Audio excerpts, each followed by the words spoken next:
नमस्कार। नेपाल ताजामा तपाईहरू सम्पूर्णलाई हार्दिक स्वागत छ। नेपाल ताजामा तपाईहरूले दैनिक रूपमा नेपाली फिल्मसँग सम्बन्धित विभिन्न जानकारीहरू प्राप्त गर्दै आइरहनु भएको छ। हामी नेपाल ताजामा नेपाली फिल्मका विभिन्न जानकारीसँगै तपाईहरूलाई नेपाली कलाकारहरूको थाहा नभएका र भित्री बाटोहरू खोतल्ने प्रयास गरिरहेका हुन्छौँ। बेला बखतमा भने हामी फिल्मभन्दा बाहिरको जानकारी पनि तपाईहरूलाई दिइरहेका छौँ र त्यो प्रयास हाम्रो सधैँभरि जारी नै रहनेछ। तपाईहरूलाई नेपाल ताजामा आउने भिडियोहरू कस्तो लागिरहेको छ आफ्नो प्रतिक्रिया भिडियोको कमेन्ट बक्समा अवश्य बताउनुहोला। साथै नेपाल ताजामा आउने भिडियोहरू सही र सत्य लाग्छ भने सब्सक्राइब गरी सहयोग पनि गरिदिनुहोला। हामी भोलिका दिनमा अझ उत्कृष्ट भिडियो पस्कने प्रयास गर्नेछौँ। आज हामी नेपाल ताजाको यो भिडियोमा कसको बारेमा कुराकानी गर्दैछौँ भन्ने कुरा तपाईहरूले भिडियोको शीर्षक पढेर नै थाहा पाइसक्नु भएको छ।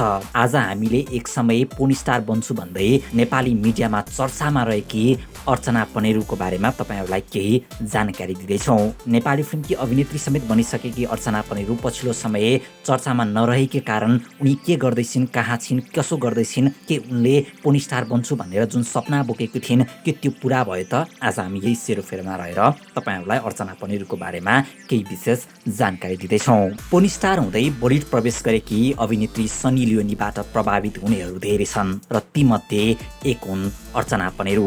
किशोर अवस्थादेखि नै पोर्न स्टार बन्ने सपना बोकेकी थिइन् अर्चना पनेरुले। नेपाली मिडियामा एकताका अभिनेत्री अर्चना पनेरुले आफू भविष्यमा पोर्न स्टार बन्छु भन्दै दिएको अभिव्यक्ति नेपाली मिडियामा निकै चर्चामा आएको थियो र उनलाई भारतीय मिडियाले समेत चर्चामा ल्याएका थिए। उनको भारतीय मिडियामा निकै धेरै चर्चा भएको थियो। उनको बारेमा निकै धेरै समाचारहरू लेखिएको थियो।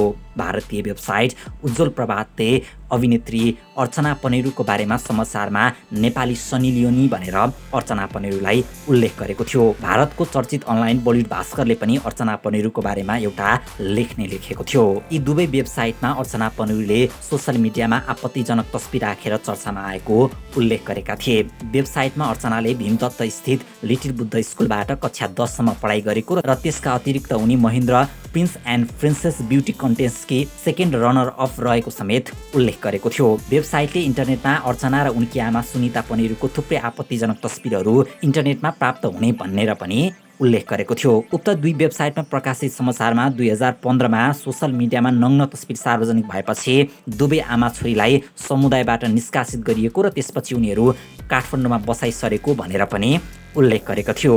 त्यस्तै अर्चनाले कल गर्लको रूपमा समेत काम गरेको र त्यस पेसाबाट उनले दैनिक 85,000सम्म कमाउने गरेको पनि दुई अनलाइनले उल्लेख गरेका थिए। कुनै समय पोर्न स्टार बन्छु भनेर सपना बोकेकी अर्चना पनेरु यति बेला भने गुमनामजै छिन्। अर्थात् उनको नेपाली मिडियामा कुनै पनि चर्चा भइरहेको छैन, न त सोसल मिडियामा नै उनको बारेमा केही जानकारीहरू न त केही कुराहरू नै लेखिएका छन्। तर केही समय यता उनी भारतमा बस्दै आएको भन्ने कुरा केही सञ्चार माध्यमहरूले भने उल्लेख गरेका छन्। अर्चना पनेरुको इन्स्टाग्राम निहाल्ने हो भने पनि उनी अहिले भारतमा रहेको भन्ने अनुमान गर्न सकिन्छ, किनकि उनले भारतका विभिन्न ठाउँमा खिचिएका तस्बिरहरू आफ्नो इन्स्टाग्राममा सार्वजनिक गरिरहेकी छन्। आफूलाई सनी लियोनीको फ्यान बताउने अर्चना र उनकी आमा सुनिता मिलेर नग्न तस्बिर सार्वजनिक गरेपछि उनीहरूलाई कञ्चनपुरको भीमदत्तवासीले निष्कासित गरेका थिए। त्यसपछि उनीहरू अर्थात् आमा छोरी काठमाडौँमा बसाइ सरेका थिए। काठमाडौँमा आएपछि पनि उनीहरूको हरकत जारी रहेपछि उनीहरूलाई पटक पटक प्रहरीले थुनामा राखेका थिए। काठमाडौँको गङ्गबु बस पार्कमा उनीहरूले डान्स बारमा समेत लगानी गरेका थिए। त्यस्तै काठमाडौँमा रहँदा अर्चनाले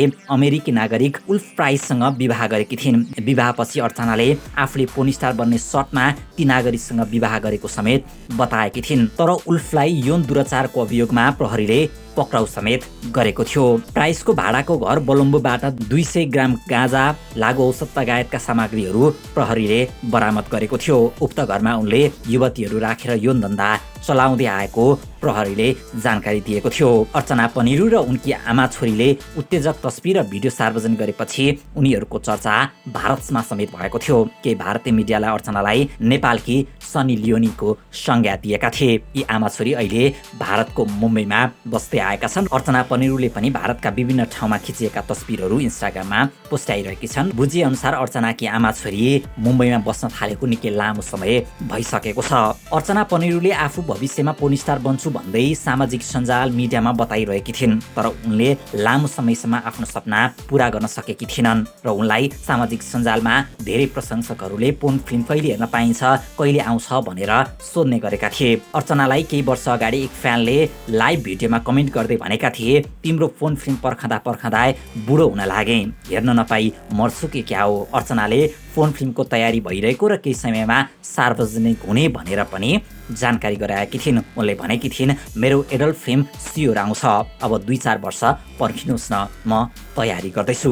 तर अर्चना पनेरूले अहिलेसम्म पोर्न इन्डस्ट्रीमा पाइला राख्न पाएकी छैनन्, अर्थात् सकेकी छैनन्। गएको 2 वर्ष अगाडि अर्चना पनेरूले भारतको चर्चित रियालिटी शो अर्थात् सलमान खानले सञ्चालन गर्दै आएको बिग बोसमा समेत प्रवेश गर्ने भन्ने हल्ला निकै चलेको थियो।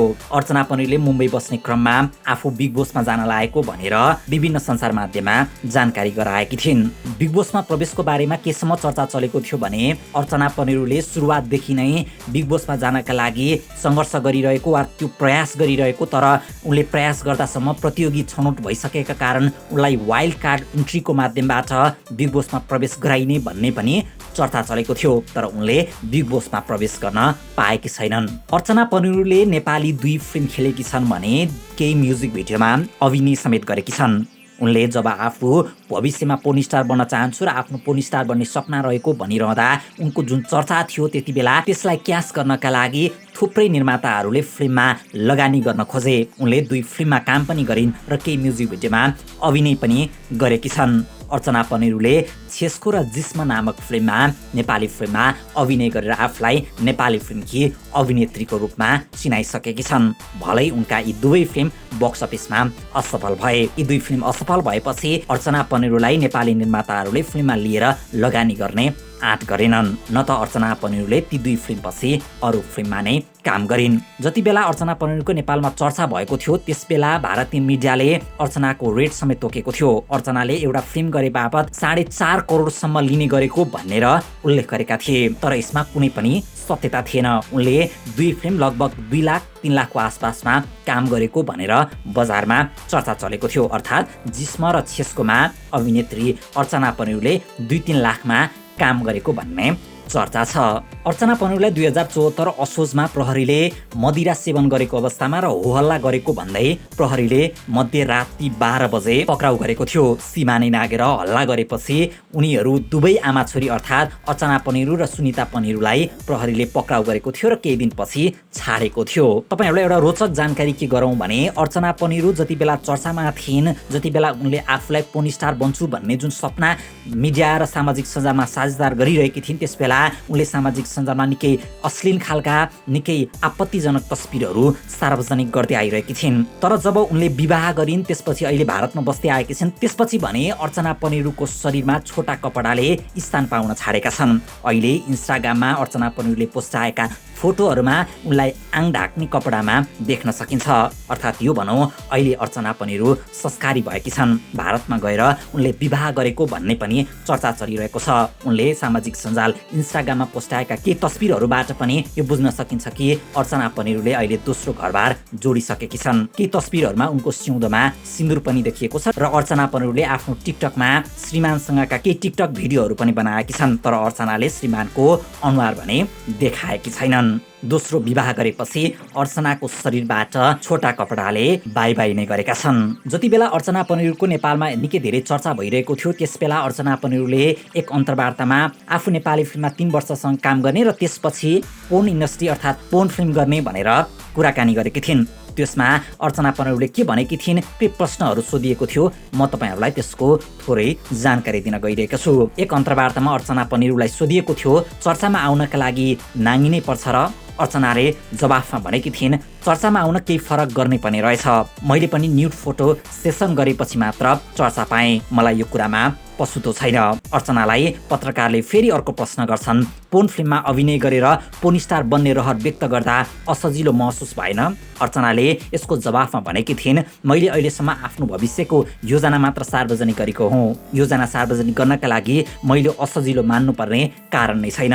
अर्चनालाई पत्रकारले अर्को प्रश्न गर्छन्, अभिनय गर्नका लागि त नेपाली फिल्म नै रोज्नु भयो नि? जवाफमा अर्चनाले भनेकी थिइन्, हो, मैले जिस्म तथा छेस्को शीर्षकमा 2 नेपाली चलचित्रमा अभिनय गरेको छु, तर अझै म 3 वर्ष नेपाली चलचित्रमा अभिनय गर्नेछु, त्यसपछि मात्र पोर्न स्टार बन्न विदेश जानेछु, मेरो भविष्यको लक्ष्य नै पोर्न स्टार बन्नु हो। पत्रकारले अर्चनालाई अर्को प्रश्न गर्छन्, पोर्न स्टार नै बन्ने रहर कसरी पलायो? अर्चना पनेउले जवाफमा भन्छन्, सनी लियोनीका फोन फिल्महरू हेरेपछि मलाई पनि त्यस्तै बन्ने रहर पलाएको हो। अर्चनालाई पत्रकारले अर्को प्रश्न गर्छन्, नेपालमा बसेर त पोर्न स्टार बन्न सम्भव छैन नि?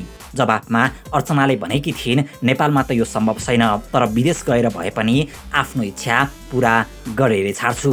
पत्रकारले अर्को प्रश्न गर्छन् अर्चनालाई, त्यसो भए दर्शकले तपाईँलाई पोर्न स्टारको रूपमा देख्न पाउने निश्चित छ?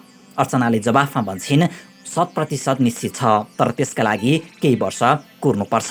तर अर्चनाले केही वर्ष अगाडि दिएको यो अन्तर्वार्ता अनुसार अर्चनाले अहिलेसम्म आफ्नो सपना पुरा गर्न सकेकी छैनन्। अहिले उनी दोस्रो विवाह गरेर मुम्बईमा बस्न थालेकी छन् र अर्चना पनेरुको शरीरबाट जसरी छोटा कपडाहरूले बिदा लिइरहेका छन् त्यसलाई हेर्दा थाहा हुन्छ अर्चनाले भविष्यमा पोर्न स्टार बन्छु भन्ने सपना पनि लगभग त्यागिसकेको हुन सक्ने अनुमान गर्न भने सकिन्छ।